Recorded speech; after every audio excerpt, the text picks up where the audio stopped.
എന്നെ തെരഞ്ഞെടുത്തതിൽ അതിയായ സന്തോഷം. ആദ്യമേ ഞാൻ ദൈവത്തോട് നന്ദി പറയുന്നു.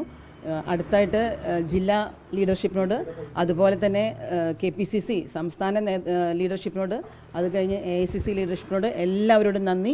പ്രത്യേകിച്ച് എടുത്തു പറയേണ്ട പേരുകൾ AICC general secretary Shri KC Venugopal അവർകൾ, അതുപോലെ തന്നെ AICC general secretary Deepadas Munshi madam, AIS secretary PV Mohanji, അതുപോലെ തന്നെ നമ്മുടെ ഏറ്റവും ബഹുമാനപ്പെട്ട പ്രതിപക്ഷ നേതാവ് VD സതീശൻ അവർകൾ, മുൻ പ്രതിപക്ഷ നേതാവ് രമേശ് ചെന്നിത്തല, UDFൻ്റെ ജില്ലാ നേതൃത്വം, അതുപോലെ തന്നെ സംസ്ഥാന നേതൃത്വം, എല്ലാവരും KPCCയുടെയും നേതൃത്വം, എല്ലാവരും എല്ലാവരോടും എനിക്ക് കടപ്പാടും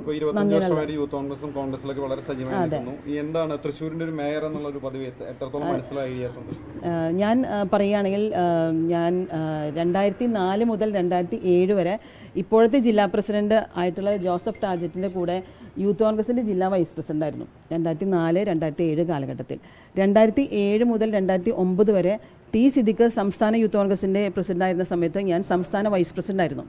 പിന്നീട് 2009 മുതൽ 2014 വരെ മഹിളാ കോൺഗ്രസിൻ്റെ സംസ്ഥാന ജനറൽ സെക്രട്ടറിയായി 2 നേതാക്കന്മാരുടെ കീഴിൽ, അതായത് അഡ്വക്കേറ്റ് ഷാനിമോൾ ഉസ്മാൻ മഹിളാ കോൺഗ്രസ് സംസ്ഥാന അധ്യക്ഷയായിരുന്നപ്പോഴും, പിന്നീട് ബിന്ദുകൃഷ്ണ മഹിളാ കോൺഗ്രസിൻ്റെ സംസ്ഥാന അധ്യക്ഷ ആയിരുന്നപ്പോഴും അവരുടെ കീഴിൽ സംസ്ഥാന ജനറൽ സെക്രട്ടറിയായി പ്രവർത്തിച്ച പരിചയമുണ്ട്. പിന്നീട് 2014 മുതൽ ഈ നിമിഷം വരെ, 2014 ഡിസംബർ മുതൽ ഈ നിമിഷം വരെ തൃശ്ശൂർ ജില്ലാ കോൺഗ്രസ് കമ്മിറ്റിയുടെ വൈസ് പ്രസിഡന്റാണ്. ഒരു കന്നി മത്സരം, അത് നല്ല ഭൂരിപക്ഷത്തിൽ ജയിച്ചു. എങ്ങനെയാണ് ഇനി തൃശ്ശൂരിന്റെ ഒരു വികസന പദ്ധതിയിലുള്ള ഒരു പ്രയോറിറ്റി ഒക്കെ എങ്ങനെയാണ്? അതെ, അതായത് ആദ്യം ഞാൻ ഒരു കൂട്ടർ കൂടി നന്ദി പറയട്ടെ. കിഴക്കുംപാട്ടരയിൽ എൻ്റെ പ്രിയപ്പെട്ട വോട്ടർമാർ എന്നെ തെരഞ്ഞെടുത്ത് ജയിപ്പിച്ച വോട്ടർമാർക്ക് എല്ലാവർക്കും പ്രത്യേകിച്ച് ഹൃദയത്തിൻ്റെ ഭാഷയിൽ നന്ദി പറയുന്നു. ക്രിസ്മസിൻ്റെ സ്നേഹത്തിൻ്റെയും സമാധാനത്തിൻ്റെയും സന്തോഷത്തിൻ്റെയും പ്രത്യാശയുടെയും സന്ദേശം അല്ലെങ്കിൽ ആശംസകൾ നേരുന്നു. തൃശ്ശൂരിനെ കുറിച്ചുള്ള വികസനം പറയുകയാണെങ്കിൽ ഞങ്ങൾ പാർലമെൻ്ററി പാർട്ടി യോഗം കൂടിയിട്ട് കൂട്ടായ കളക്റ്റീവ് റെസ്പോൺസിബിലിറ്റി, ഞങ്ങൾക്കറിയാം UDFനെ വലിയൊരു ഭൂരിപക്ഷത്തോടു കൂടിയിട്ടാണ് ഈ കോർപ്പറേഷനിൽ എല്ലാവരും കൂടി വിജയിപ്പിച്ചിരിക്കുന്നത്. അതുകൊണ്ട് കഴിഞ്ഞ 10 വർഷത്തെ ദുർഭരണം അവസാനിപ്പിച്ച് ജനങ്ങൾക്കും സംസ്ഥാനത്തിന് മൊത്തം എല്ലാവർക്കും വളരെയേറെ പ്രതീക്ഷകളാണ്.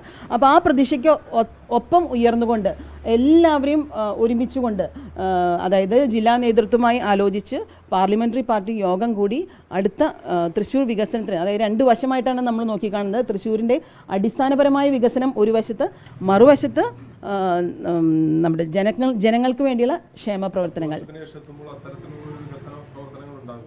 ഞങ്ങൾക്ക് നല്ല ആത്മവിശ്വാസമുണ്ട്. നിങ്ങളുടെ എല്ലാവരുടെയും പിന്തുണയും സഹായം വേണം. മറ്റൊരു കാര്യം കൂടി ഞാൻ സൂചിപ്പിച്ചോട്ടെ. ഒരു ഇരട്ടി മധുരമാണ് ഈ ഒരു പൊസിഷൻ എനിക്ക് കിട്ടിയപ്പോൾ. ഇവിടുത്തെ അപ്പച്ചൻ, നിങ്ങൾക്ക് എല്ലാവർക്കും കുറേ പേർക്കൊക്കെ അറിയാവുന്ന പോലെ ലേറ്റ് പ്രൊഫസർ ND ജോർജ് തൃശ്ശൂരിലെ മുനിസിപ്പൽ ചെയർമാനായിരുന്നു.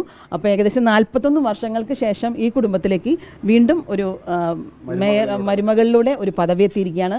മറ്റൊരു കാര്യം, ഒരു നൂറ്റാണ്ടിന് മുമ്പാണ് തൃശ്ശൂരിൽ ഒരു ഡോക്ടർ ആദ്യമായിട്ട് മുനിസിപ്പൽ ചെയർമാനായത്. നിങ്ങൾക്ക് എല്ലാവർക്കും അറിയാം, ഡോക്ടർ AR മേനോൻ.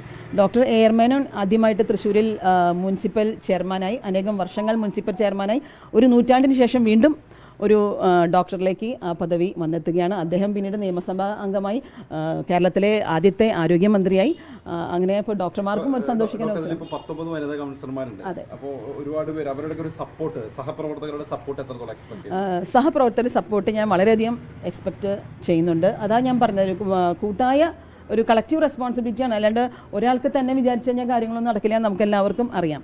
അപ്പോൾ 19 പേരുടെ മാത്രമല്ല, 33 പേരുടെയും പിന്നെ 55 പേരുടെയും സപ്പോർട്ട് ഇല്ലാണ്ട് നമുക്ക് മുന്നോട്ട് പോകാൻ പറ്റില്ല. നിയമസഭാ തെരഞ്ഞെടുപ്പ് ഡോക്ടർ നിജി ജസ്റ്റിനെ നമ്മൾ നിയമസഭാ സ്ഥാനാർത്ഥി റിപ്പോർട്ട് ചെയ്യുന്നുണ്ട്. അപ്പം ഇങ്ങനെ അതൊന്നും കിട്ടാതെ ഒരു മേയർ പദവി വരുമ്പോൾ അത് വൈകിട്ട് നന്നായി തോന്നുന്നുണ്ടോ? അല്ല, എല്ലാത്തിനും അതിൻ്റെതായ സമയമുണ്ട് ദാസ എന്ന് പറയണ പോലെ. സമയം ഇപ്പോഴാവും ശരിയായിട്ടുണ്ടാവുക.